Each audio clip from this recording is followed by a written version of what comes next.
Soit votre propriétaire va vendre votre logement sans mettre en cause votre contrat de location, c'est-à-dire qu'il va le vendre occupé, auquel cas il n'ouvre pas au droit de préemption.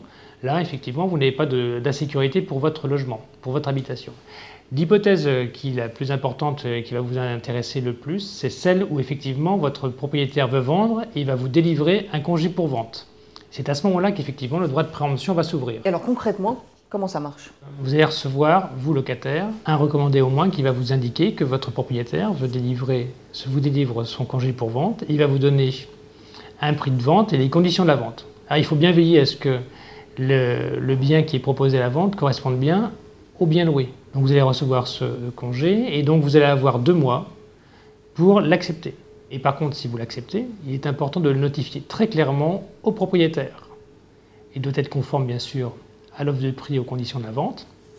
Et ensuite, vous allez avoir après, pour un délai de réalisation, 2 mois pour réaliser la vente, sauf que ce délai peut être allongé de 2 mois supplémentaires, donc 4 mois, si vous faites recours à l'emprunt. Mais si vous recourez à l'emprunt, il faut absolument l'indiquer dans l'acceptation de l'offre pour que le propriétaire bailleur soit au courant. Seul le locataire titulaire du bail va pouvoir bénéficier du droit de préemption.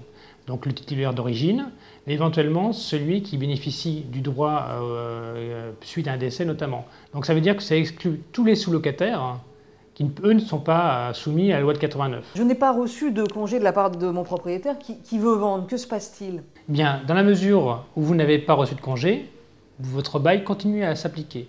Donc vous n'êtes pas obligé de partir.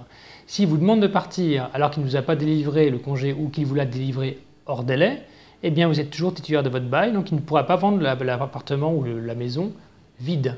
Donc là, vous pouvez vous y opposer. Il n'y a pas de remise en cause de votre bail qui s'est renouvelé. Voilà. Donc dans cette hypothèse-là, pas de souci, vous êtes sécurisé.